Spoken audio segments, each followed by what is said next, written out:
ED कब चढ़ेगी अडानी की सीढ़ी, उस दिन का मैं इंतजार। देखिए, छापा लगातार इसलिए बढ़ रहा है क्योंकि प्रताप सिंह खाचरियावास वो आवाज है जो लगातार सरकार के खिलाफ बोल रही है। जो 100 करोड़ गोविंद देव जी का घोटाला किया इन्होंने। यहाँ दो मुख्यमंत्री है, एक मुख्यमंत्री एक मिनी मुख्यमंत्री।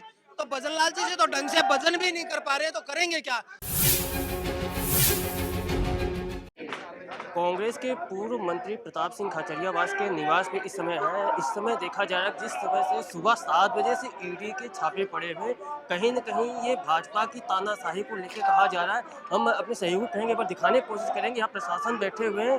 यही अगर बात करें कांग्रेस के जो कार्यकर्ता है प्रताप सिंह खाचरियावास के जो साथ रहने वाले हैं नेता, वो भी आए हुए हैं इस निवास में। सुबह 7 बजे से सर्च चल रहा है। कहीं न कहीं जिस तरह से प्रताप सिंह खाचरियावास थे वो भी बाहर आए थे मीडिया के सामने। उन्होंने कहा कि ये भाजपा वालों की तानाशाही है। तानाशाही को देखते हुए जिस तरह से हमारा परिवार पूरा राजस्थान परिवार है, अगर कोई ईडी छापा मारता है तो कहीं न कहीं जो हमारे समर्थक होते हैं, हमारे परिवार के लोग होते हैं, वो यहाँ पर आते हैं, उनको समझाने की कोशिश की। हम यहाँ पे बातचीत करना चाहेंगे अंदर चल के, इन लोगों से क्या आगे बातचीत करें।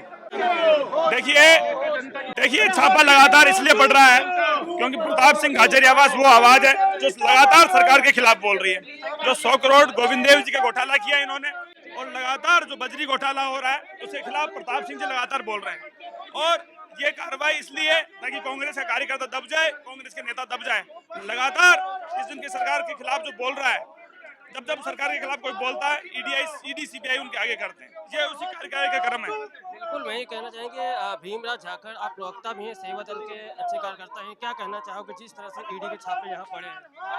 अभी क्या परिसीमन चल रहा है और नगर निगम, जिला परिषद और पंचायतों के चुनाव है, तो बीजेपी सरकार के पास गिनाने के लिए कुछ नहीं है। तो इसलिए जैसे विधानसभा और लोकसभा चुनाव में ईडी और इनकम टैक्स और सीबीआई को भेजा गया, वो एक बुलंद आवाज को दबाने के लिए कर रहे हैं। मैं आपको इतना कहना चाहता हूँ कि ये प्रताप सिंह जी अकेले छापा नहीं पड़ा है, ये राजस्थान के हर किसान के, हर मजदूर के, हर दलित के, हर युवा के छापा पड़ा है।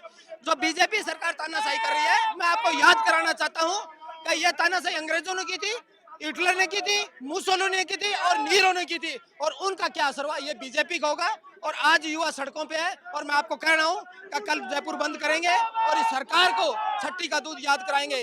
जब राजस्थान का सड़कों, युवा सड़कों पे आ जाएगा, सरकार के क्या सम्मान है। प्रताप सिंह को इसलिए छापा मारा, प्रताप सिंह मुकुर होकर बोलता है, युवाओं की आवाज उठाता है, और बीजेपी के पास काम गिनाने के लिए कोई काम नहीं है। बीजेपी सरकार के पास दिन प्रतिदिन घोटाले उजागर हो गए। मुख्यमंत्री नाम की यहाँ चीज नहीं है। यहाँ दो मुख्यमंत्री है, एक मुख्यमंत्री एक मिनी मुख्यमंत्री। तो भजनलाल जी से तो ढंग से भजन भी नहीं कर पा रहे, तो करेंगे क्या।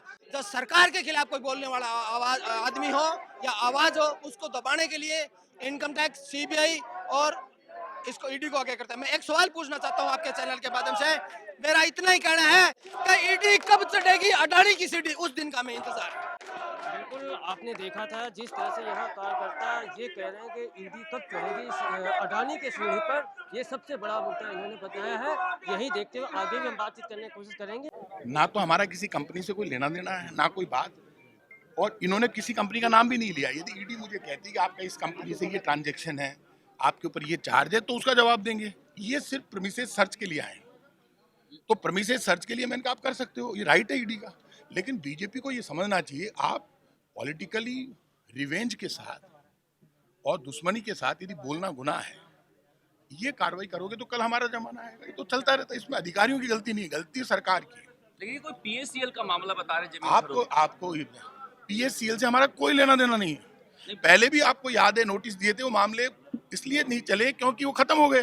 तो हमारा जिस कंपनियों से कोई लेना देना नहीं, आप किसी कंपनी, आज तो पीएससीएल का भी नाम नहीं ले रहे, आप समझे नहीं। आपके भाई साहब ने भी कहा कि पुराना मामला वो जो कह रहे हैं वो सीधे आदमी, वो भी जानते हैं कि उनके नाम से एक नोटिस आया था, वो जाके क्लियर हो गया, बात खत्म हो गई। लेकिन हमारा ना कोई पीएससीएल से लेना देना है, ना कोई अंबानी की कंपनी से, ना अडानी की कंपनी से, किसी से कोई लेना देना नहीं है, ना कोई ट्रांजेक्शन है, ना कोई ईडी कारण बताया। ईडी कह रहे हैं हम प्रीमिसेस का सर्च करने आए, तो सर्च करवा देंगे, ये है मामला। अभी क्या पूछताछ जारी है? नहीं, पूछताछ तो करेंगे तो जवाब दे देंगे, यही मामला है, और कोई डर नहीं है। सर पीएसएल का ये मामला क्या था? ये मेरी नॉलेज में नहीं है, ये तो आपको ज्यादा नॉलेज में होगा सर। आपके भाई साहब ने कहा, नहीं देखो गलत कहा उन्होंने, वो सीधे आदमी, वो उनको कोई कह देता तो लगता है कोई पुराना मामला है। ये ईडी जाने और वो कंपनियां जाने जिनका वो नाम ले रही है, हमारा किसी कंपनी से, किसी ट्रांजेक्शन से कोई लेना देना नहीं।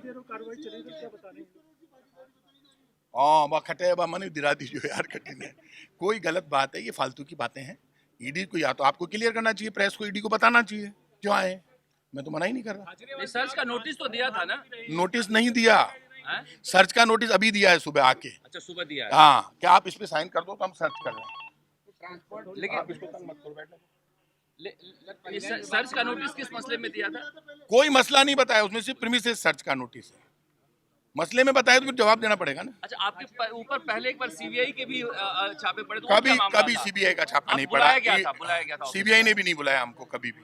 हमको सिर्फ ईडी ने मेरे ब्रदर के ऑफिस पे रेड की थी वहाँ, और वो रेड भी उन्होंने फिर गलती मान ली थी। आपको कब?